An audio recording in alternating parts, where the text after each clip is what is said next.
नगर के एक गैराज में मैकेनिक का काम करते थे। दोनों बहुत मेहनती थे।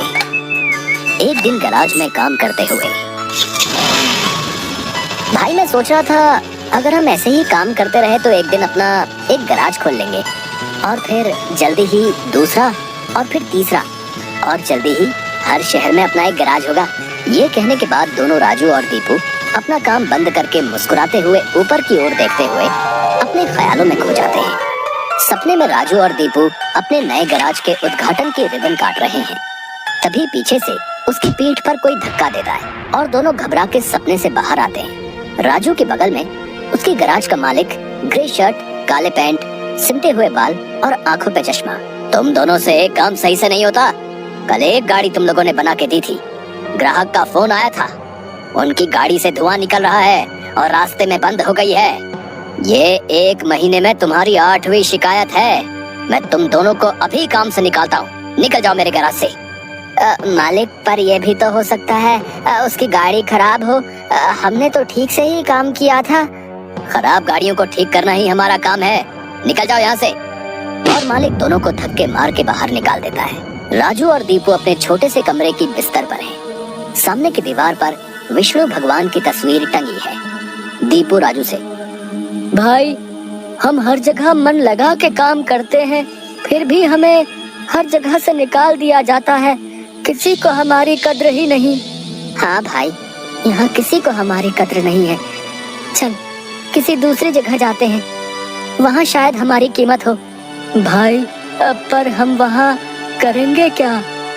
याद है माँ कहती थी कि भगवान का नाम लेने से सब मिल जाता है।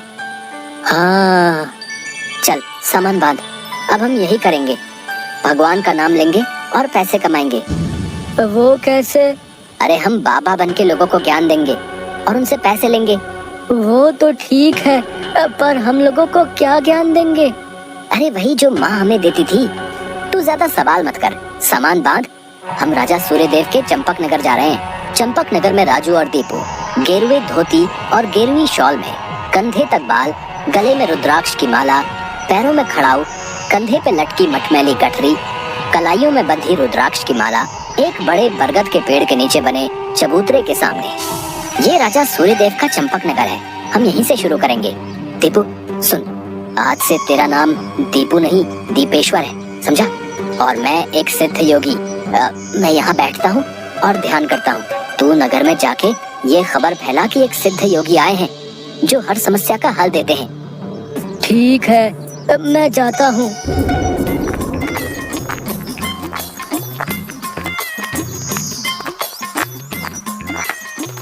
भाई हमारे सिद्ध बाबा जी के लिए कुछ दान दो। ये कौन से बाबा हैं और कहाँ हैं? बड़े सिद्ध बाबा हैं, उनके पास हर समस्या का हल है। नगर के बाहर जो बड़ा बरगद का पेड़ है ना, वहाँ ठहरे हुए हैं। अगर तुम्हें कोई समस्या हो तो उनसे जाके मिल लो, वो तुम्हें हल जरूर बताएंगे। पर हाँ, दान के लिए कुछ लेकर जरूर आना। हाँ हाँ, मैं जरूर आऊंगा। औरों को भी बता दो, पूरे नगर का भला हो जाएगा।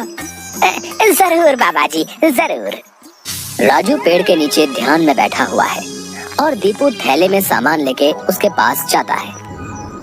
मैंने नगर में खबर फैला दी है, जल्दी ही लोग यहाँ आते होंगे, तुम तैयार रहो। मैं तो कब से तैयार हूँ, देखते हैं क्या होता है। राजू फिर से ध्यान में बैठ जाता है। तभी नगर के लोग वहाँ आने लगते हैं और हाथ जोड़ के नीचे बैठे हैं। बाबा, हमारा काम नहीं चल रहा, कृपा करें। आप जो भी दान के लिए लाए हैं बाबा के चरणों में रखें और बाबा से गुरु मंत्र लें। दुकानदार राजू के पास पैसे रखता है और हाथ जोड़कर खड़ा हो जाता है। राजू इशारे से दुकानदार को अपने पास बुलाता है और उसके कान में कहता है, श्री राम, हर बिक्री के समय मन में ये नाम का जाप करो, बिक्री बढ़ जाएगी। याद रहे, अपना ये मंत्र किसी को नहीं बताना, अपनी पत्नी को भी नहीं। जैसी आपकी आज्ञा बाबा जी। महाराज, आप राजकुमारी के लिए एक योग्य वर तलाश रहे थे। हमारे गांव में एक सिद्ध योगी आए हैं। जो तेजवान हैं और राजकुमारी के लिए एकदम श्रेष्ठ हैं। गुरुदेव, मुझे आपके चयन पर पूरा विश्वास है।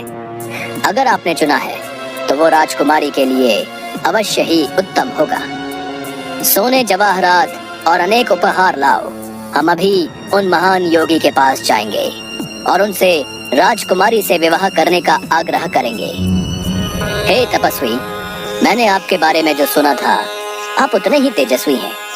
मेरा आग्रह स्वीकार करें। राजू ध्यान से आंख खोलकर राजा को देखते हुए, जी महाराज, कहिए क्या परेशानी है आपको?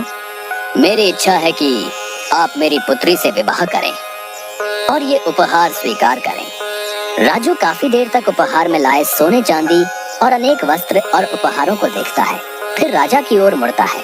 महाराज, मैं तो एक सन्यासी हूँ, मुझे इन सब से क्या लेना? मुझे क्षमा करें, मैं आपकी बात नहीं मान सकता। दीपू चौंकते हुए राजू को देखता है। मैंने जो सुना था, आप उससे भी महान हैं। मुझे क्षमा करें यदि मैंने आपका अनादर किया हो। आप जब तक यहाँ हैं, मैं कोशिश करूंगा आपको कोई दिक्कत ना हो। और राजा सूर्यदेव को प्रणाम करके वापस चले जाते हैं। अरे राजू, ये क्या कर दिया तुमने? इतना अच्छा मौका हाथ से जाने दिया। अरे राज करते हम लोग। राज, तुम्हें ये क्या हो गया है? मैं यही सोच रहा था, लेकिन फिर मैंने सोचा कि इतने दिनों से ईश्वर का नाम लेते लेते इतना तो समझ आ गया है कि ईश्वर के नाम अमृत में ऐसा क्या है जो मीरा सारा राजसी ठाट छोड़कर वैरागन बन गई।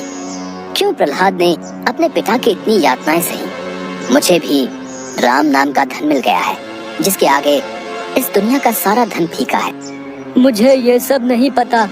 हम यहाँ पैसे कमाने आए थे, ना कि साधु बनने। मैं चला, मैं अकेले ही सब संभाल लूंगा। तुम्हें जो ठीक लगे करो, पर अगर किसी मुसीबत में फंस जाओ, पूरी श्रद्धा से ईश्वर का नाम लेना, तुम्हारी मुसीबत दूर हो जाएगी। तुम्हारा दिमाग खराब हो गया है? इतनी आसानी से मुसीबत दूर होती तो सभी खुश होते। राजू बस उसे देखकर मुस्कुराता है और ध्यान में बैठ जाता है। दीपू अपनी पोटली उठा के गाँव में चल देता है। क्यों भाई, कैसा चल रहा है? हाँ भाई, सब बढ़िया है और अब घर में सुख शांति भी है। ये भी बेवकूफ बन गया। राजू है तो चालाक। उसने ऐसी युक्ति की कि कोई उस पर सवाल नहीं उठा सकता। कुछ राशन दान करो। जरूर। दुकानदार राजू के थैले में चावल डालने जाता है। तभी दीपू, ये क्या दे रहे हो? इतनी मिठाइयाँ और मेवे तुम्हारी दुकान में है और तुम ये कच्चे चावल दे रहे हो? इनमें से कुछ दो। पर बाबा तो ये सब नहीं कहते। तुम्हें क्या करना है? जितना कह रहा हूँ वो करो। दीपू आगे जाता है और जोहरी की दुकान में दुकानदार से, और भाई जोहरी, कैसी चल रही है दुकानदारी? बाबा की कृपा से सब बढ़िया चल रहा है। कहिए क्या सेवा करूं? बाबा के लिए कुछ दान दो, इससे पहले कि इन्हें मेरी असलियत पता चले। इनसे तगड़ा दान लेके गांव से गायब हो जाऊंगा, फिर ये लोग राजू के पीछे पड़ेंगे तो उसे समझ आएगा। बाबा के लिए कुछ दान दो। जौहरी पैसे निकाल कर देने लगता है। अरे ये क्या भीख दे रहे हो?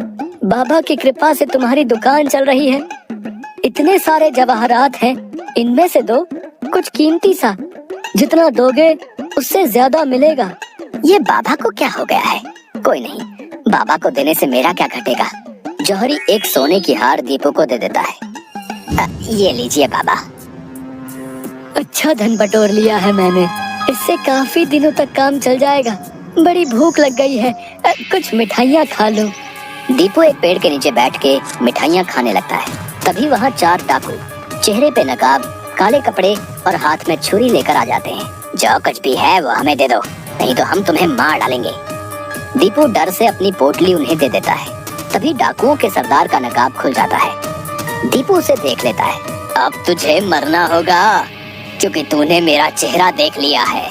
हे भगवान, ये क्या हो रहा है? कैसे बचूं इनसे? भागने की कोशिश की तो ये लोग पकड़ लेंगे, क्या करूं? तभी उसे राजू की बात याद आती है। अगर किसी मुसीबत में फंस जाओ, पूरी श्रद्धा से ईश्वर का नाम लेना, तुम्हारी मुसीबत दूर हो जाएगी। दीपू आंखें बंद कर घुटने पर बैठकर, हे नारायण मेरी रक्षा करो, हे नारायण मेरी रक्षा करो। डाकू का सरदार दीपू को उठाकर, सुन, राजा के सिपाही हमारी ओर आ रहे हैं, इसलिए तुझे छोड़ रहे हैं। अगर तूने किसी को हमारे बारे में बताने की कोशिश की तो तुझे जिंदा नहीं छोड़ेंगे। ये ले अपनी पोटली। डाकू भाग जाते हैं। दीपू सामने से सिपाहियों को आते देख मन में, हे नारायण, मुझसे भूल हुई जो मैं राजू की बात को समझ नहीं पाया। मैं राजू के पास वापस जा रहा हूँ और उसके साथ रहकर आपके ध्यान में अपना जीवन बिताऊंगा। मुझे माफ कर दो राजू, मैं ईश्वर के नाम की महिमा को नहीं समझ पाया, पर अब मैं समझ गया हूँ और तुम्हारे साथ ईश्वर के नाम का धन कमाना चाहता हूँ। राजू दीपू को गले से लगा